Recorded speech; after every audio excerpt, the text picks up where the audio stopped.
Those bills introduced are set down for first reading. The House now comes to questions for oral answer, and the first question stands in the name of John Hayes. Thank you, Speaker. My question is to the Minister of Finance. What steps is the government taking to address the long-standing problem of housing affordability in New Zealand? The Honourable Stephen Joyce. Mr. Speaker, on behalf of the Minister of Finance, Order. The government... Order. The Minister's barely uttered a word. Right. And the interjections are unreasonable. They don't want to hear, Mr. Speaker.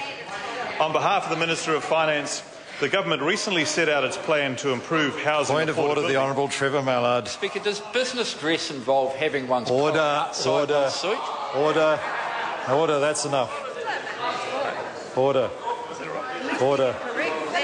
Order. Now the House will come to order. It's been noisy all day so far today. Seems like all day. Order. It seems like all day because it's been so noisy. But we don't need that kind of point of order. The Honourable Stephen Joyce. Thanks, Mum.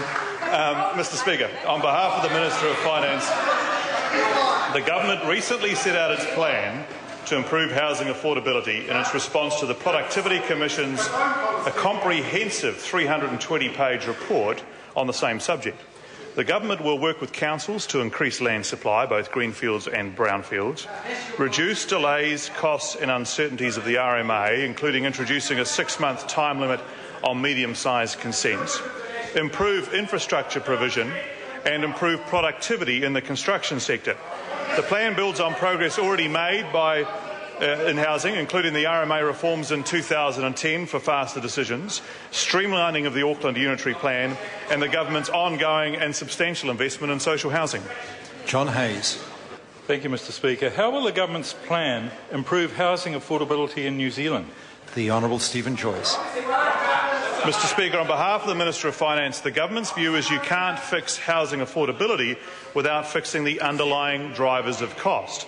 That is why the government's plan targets red tape and low productivity that is tying up house construction. In addition to freeing up land and improving construction centre productivity, officials have been directed to look at developing a performance monitoring regime for local government and introducing a single plan for each district. It is also important to point out that already the government's responsible economic management is helping to keep interest rates low. They don't want to hear it, Mr. Speaker, but it's true. A family with a 200,000... Order. I apologise to the Minister. Now, look, the level of interjection is unreasonable.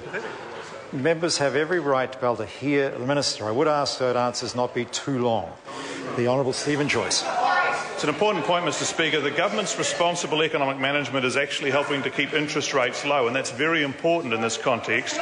A family with a $200,000 mortgage is saving about $200 a week compared to what they were paying in 2008. John Hayes. Mr. Speaker, what are some of the particular issues in the Auckland market affecting housing affordability? The Honourable Stephen Joyce.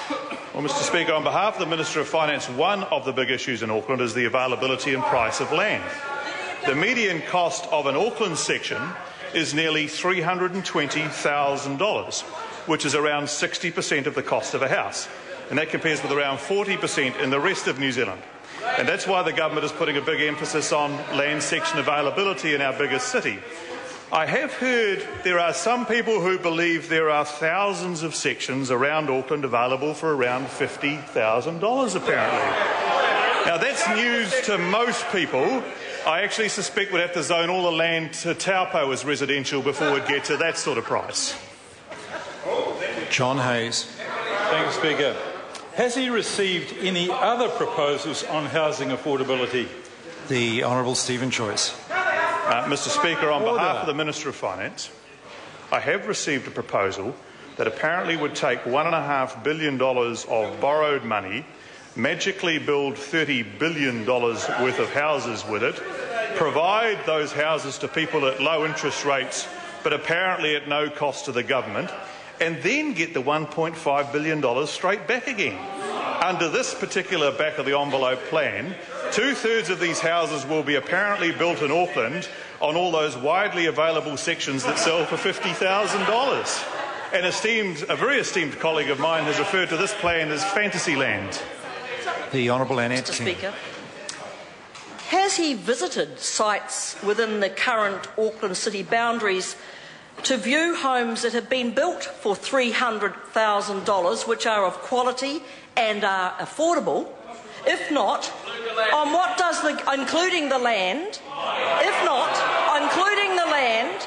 If not, what is the government's basis for its assertion that it's not possible to build such homes? The Honourable Stephen Joyce. Mr. Speaker, on behalf of the Minister of Finance, I think it's called Statistics of the Actual Cost of Building Homes, and I refer the member to this excellent report that would be able to help her with it. But in answer to a question, I am aware that there were some people that visited some houses in Auckland, but I also understand that the houses that were visited were subject to quite a significant government subsidy. Mr. Speaker, Point of order, the Honourable Annette Mr. King. Speaker, I asked a specific question. Has he visited sites within the current Auckland boundaries to view homes that have been built for $300,000, including land, which are of quality and affordable? And I will give him the addresses if he wants them. Order. Now, I would ask the House please to settle down a little, because it was very difficult for me to even hear the original question. That's why I let the member on her point of order go on a little longer, because she did ask whether the minister had visited such houses, although and the minister said some people had visited such houses. I'm not sure he said whether he had. If the minister could enlighten the House as to that. The Honourable Stephen Joyce. Mr. Speaker, on behalf of the Minister of Finance, no, I haven't personally. But if there are so many thousands of these houses and they don't involve government subsidies and they've been built recently, not in the 1950s at 1950s prices, I'd be happy for the member to supply a list of streets and addresses where these wonderful houses are, and we'll take it from there. Question number 2, Dr. Russell Norman. Thank you, Mr. Speaker. Order. To the Prime Minister. Look, I apologise to Dr. Russell Norman. Now, he sent a